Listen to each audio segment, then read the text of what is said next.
मेरे YouTube channel Gurdev Singh online classes में आपका स्वागत है। कई दिन से मैं वर्गमूल और घनमूल से संबंधित प्रश्नों का अभ्यास करा रहा हूँ। उसी क्रम में आज ये इबारती सवाल बताए जा रहे हैं। कल के वीडियो में मैंने इबारती सवालों के बारे में बताया था।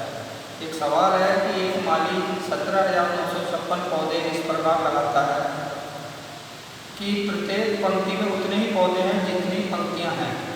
तो एक पंक्ति में कितने पौधे हैं या कितनी पंक्तियां हैं, इस तरह से प्रश्न पूछा जाता है। तो इसमें पहचान यह है कि केवल एक संख्या मिलेगी। दूसरी बात, ये सवाल इसमें हमें वर्गमूल निकालना है। उतने और जितने, दो शब्द आए हैं, उतने और जितने। अगर इस तरह से दो शब्द ये आ रहे हैं तो इसका मतलब कि संख्या का हमें वर्गमूल निकालना है। तो वर्गमूल की मैंने आपको भाग विधि बताई थी, जो कि बहुत ही आसान भी है और इम्पोर्टेंट भी है। तो इसका हम वर्गमूल निकालने में इसके जोड़े बनाने सिखाए थे मैंने। यहाँ पर वर्गमूल का पढ़ा पड़ेगा एक ही का एक। अब नेक्स्ट जोड़ा उतार दिया 79, इस एक का दोगुना लिख देंगे। यहाँ 2 का पढ़ा साधारण भाग 2 दिया 6, 3 बार है तो 3 हम यहाँ लिखेंगे, 3 हम यहाँ लिखेंगे, 3 से गुणा भी करेंगे तो 23 या 69 हो गया ये। अब हम घटा देंगे इसको, 7 में से 6 गए, 1 बचा, अगला जोड़ा उतार लिया 56। इसका दोगुना लिख देंगे, 13 का दोगुना 26 या 23 में ये 3 जोड़ के भी लिख सकते हैं, यहाँ एक ही बात है। अब देखें 2 पंजे 10, 2 चौक 8 और 2 चौक 8, 2 तिया 6, तो 6, 2 तिया 6, शायद 3 बार नहीं जाएगा, 2 चौक 8, 4 बार जाएगा क्योंकि 4 चौक 16 है। यहाँ पर 4 बार पढ़ा चला गया इसका। 2 का पढ़ा हमने 10 में 5 बार नहीं, ज़्यादा हो जाएगा तो 2 चौक 8 4 बार। उस 4 को हमने यहाँ लिखा, 4 से गुणा भी दी, 4 चौक 16 हो गया, 4 छंग 24 और 1 हो गया, वहाँ से लगे 2, 4 दूनी 8 और 2 10। तो इस तरह से ये यहाँ भी 4 आ गया। 134 पंक्ति हैं और हर एक पंक्ति में 134 ही पौधे हैं। उतने ही पंक्ति हैं जितने की पौधे, तो इतने ही पौधे हैं एक पंक्ति में और इतनी ही पंक्तियाँ हैं। तो इस प्रकार से हमारा इसका आंसर निकल आया है, आसान हो गया है। और कल मैंने एक प्रश्न बताया था कि 4 अंकों की या 5 अंकों की बड़ी से बड़ी पूर्ण वर्ग संख्या कौन सी होगी। ऐसे ही आज एक प्रश्न बता रहा हूँ कि 4 अंकों की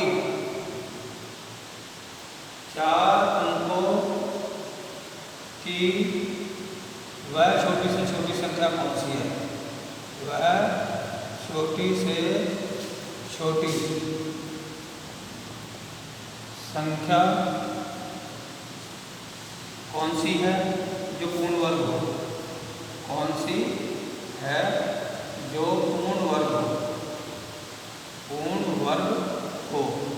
तो इसके लिए भी मैंने कल बताया था। कल या मैंने 4 अंकों की बड़ी से बड़ी बताया था, आज मैं 4 अंकों की छोटी से छोटी बता रहा हूँ। 4 अंक भी हो सकते हैं, 5 अंक भी हो सकते हैं, 3 अंक भी हो सकते हैं। तो 4 अंक की छोटी से छोटी संख्या ये हो गई आप 1000। 4 अंक होगा 1 2 3 4। इसका जो मैंने प्रक्रिया बताई थी कि हम इसको ऐसे वर्गमूल निकाल लेंगे और ये हम इस तरह से इसको जोड़े बना लेंगे। अब 3 तिया 9 हो गया, यहाँ पर हमारा 1 बच गया, अगला जोड़ा उतार लिया। इसका हमने 3 का दोगुना 6 कर दिया, 6 दूनी 12 ज़्यादा हो जाएगा, 6 का 6 हो गया। यहाँ पर 61 आ गया।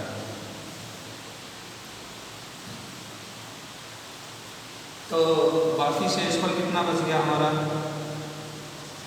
9 में से 6 गया 3, 39 बच गया। मतलब कि ये हमारा फालतू आ गया। इसको हम अगर घटा देंगे 1000 में से तो वह हमारी पूर्ण वर्ग संख्या आ जाएगी।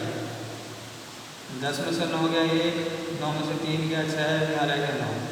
मतलब कि 961 ये हमारी संख्या आ गई। छोटी से छोटी संख्या कौन सी है? पूर्ण वर्ग।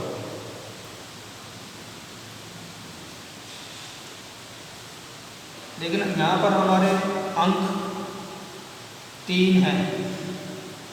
अब 3 अंक हैं तो हमें 4 अंकों की संख्या बनाने के लिए क्या करना पड़ेगा?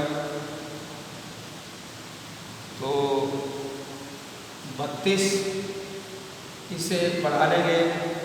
32 का वर्ग जैसे हम करेंगे तो 2 दूनी 4 हो गया, 2 तिया 6 हो गया, 3 दूनी 6 हो गया, 3 तिया 9 हो गया, 4 हो गया, 6 6 12, 1024 हो गया। यानी कि हमने एक संख्या इससे फालतू इसलिए ली है क्योंकि ये 3 अंकों की संख्या आ रही है। 31 का वर्ग 961 होता है। यहाँ पर हमारा आंसर नहीं आया, उसकी वजह है कि यहाँ अंक 3 आ गए, जबकि हमें 4 अंकों की निकालनी है, छोटी से छोटी। तो 4 अंकों को छोटी से छोटी एक अंक बढ़ा देंगे। 31 की जगह 32, 32 का वर्ग करने से हमारा 1024 आ गया। ये 1024 जो है 4 अंकों की पूर्ण वर्ग संख्या हुई और छोटी से छोटी भी है। इस तरह से इसका आंसर हम ज्ञात कर सकते हैं। अब जो अगला प्रश्न मैं बताने जा रहा हूँ वो भी बहुत इम्पोर्टेंट है और हमेशा परीक्षाओं में आता है, और आर्मी, पुलिस और अन्य प्रतियोगी परीक्षाओं में विशेष तौर से पूछा जाता है। जैसे कि सवाल ये है, एक ही सवाल से मैं कई प्रकार के सवालों को पूरा उनका आंसर पूरा कर दूँगा। अब कितना 1476। जैसे कि ये एक संख्या है 1470, संख्या कोई भी हो सकती है। वो प्रश्न आपसे ये पूछेगा कि 1470 संख्या को किस छोटी से छोटी संख्या से भाग दें या गुणा करें। को किस छोटी से छोटी संख्या से भाग दें या गुणा करें कि वह संख्या पूर्ण वर्ग या पूर्ण घन बन जाए।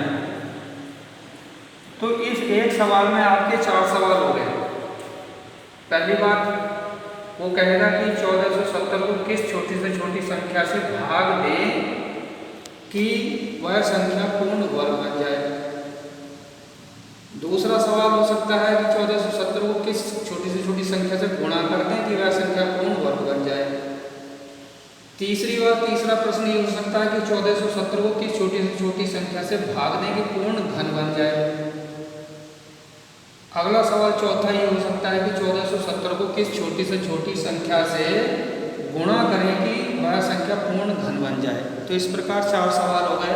चारों सवालों को हल करने का एक ही तरीका है, वो मैं आपको यहाँ पर बता रहा हूँ। जैसे कि ये 1470 है, यहाँ पर ना ही आपको वर्गमूल निकालना है ना ही घनमूल निकालना है, इसके हमें गुणनखंड करने हैं। आपको मैंने पहले भी बताया था कि गुणनखंड किस प्रकार किए जाते हैं। 2 सत्ते 14 और 2 तिया 6, 1 बचा होगा 10, 2 पंजे 10। चूँकि यहाँ पर 5 आ गया तो ये संख्या 5 से विभाजित होगी। 5 एकम 5 बचे, 2 हो गए 23, 5 चौक 20, 5 सत्ते 35। अब ये 3 से भाग करेंगे इसको, 3 चौक 12, 3 नम 27। फिर 7 से भाग करेंगे, 7 सत्ते 49। अब आप देखेंगे कि यहाँ पर जो हमारे फैक्टर्स आ गए, इधर से लिख देंगे हम 7 गुना 7 गुना 3 गुना 5 गुना 2। अब ये हमारा एक जोड़ा बना है। अब सवाल आया है कि किस संख्या से भाग दें पूर्ण वर्ग बन जाए। अगर वो भाग वाली बात कह रहा है तो भी आंसर वही आएगा, अगर गुणा करने के लिए कह रहा है तब भी वह आंसर वही आएगा। अब अगर वो भाग देने के लिए कह रहा है तो भाग का मतलब है कि जो फालतू संख्याएं हैं वो हमारी उनसे भाग दी जाएगी। फालतू संख्या हमारी ये होगी 3 पंजे 15 दूनी 30, यानी कि 30 फालतू है। अब अगर वो कह रहा है कि गुणा करें तो गुणा करने के लिए एक 3 की आवश्यकता है, एक 5 की आवश्यकता है, एक 2 की आवश्यकता है इनके जोड़े बनाने में, तब भी 30 ही आएगा। चाहे भाग दें या गुणा कर लें संख्या बनी जाएगी और पूर्ण वर्ग संख्या बन जाएगी। अब 30 से इसको भाग देने पर 7 सत्ते 49 संख्या बच जाएगी, वह पूर्ण वर्ग हो गई। अगर वो कह रहा है कि संख्या से गुणा कर दें तो इसमें हम एक 3 से और की तरफ से गुणा करेंगे, एक 5 से करेंगे, एक 2 से करेंगे, बढ़ा देंगे, तब भी 30 से गुणा करने पर संख्या पूर्ण वर्ग बन जाएगी। अब उसमें अगर कहा कि किस छोटी से छोटी संख्या से भाग लें, हालांकि इसमें भाग वाली समस्या तो ये है कि इसमें घन वाली कोई संख्या नहीं बन रही, अगले सवाल में बता दिया जाएगा। लेकिन अगर वो कह रहा है कि संख्या से गुणा करेंगे पूर्ण घन बन जाए, अब आपको चूंकि इसका घन बनाना है तो घन बनाने के लिए 3 के समूह बनाए जाएंगे। एक 7 की कमी है, 2 3 की कमी है, 2 ही 5 की कमी है और 2 ही 2 की कमी है। इन संख्याओं से अगर हम गुणा कर देंगे तो ये संख्या पूर्ण घन बन जाएगी। मतलब कि इसकी आपस में गुणा करनी है 7 या ये 2 दूनी 4 पंजे 20, 20 पंजे 100, 100 और 3 क्या 9 सत्ते 63, 6300 हो गया। या तो 6300 से हम अगर उसको गुणा करेंगे तो पूर्ण घन बन जाएगी। और एक दूसरा मैं बता रहा हूँ, इसमें एक और संख्या है, एक वो संख्या है 294। 294 संख्या है, इसमें भी वही वह है कि किस संख्या से हम गुणा करें या भाग करें पूर्ण घन बन जाए। 2 से इसके गुणनखंड कर लेंगे, 2 1 2 2 चौक 8, 2 7 14, 3 से 3 चौक 12 और 3 9 27 7 से। इसमें वही कंडीशन आ गई है, ये वर्ग बन गया। अगर इसमें गुणा करने के लिए कह रहा है तो 3 दूनी 6 से गुणा कर देंगे तो पूर्ण वर्ग बन जाएगा, 3 दूनी 6 से भाग कर देंगे तो भी पूर्ण वर्ग बन जाएगी। लेकिन घन बनाने के लिए हमें एक 7 से गुणा करनी पड़ेगी, एक 3 से करनी पड़ेगी, एक 2 से करनी पड़ेगी, तब हमारा पूर्ण घन बनेगा। इसके बाद नेक्स्ट वीडियो में मैं कल आपको अगले वार्षिक प्रश्न लेके आऊँगा। धन्यवाद।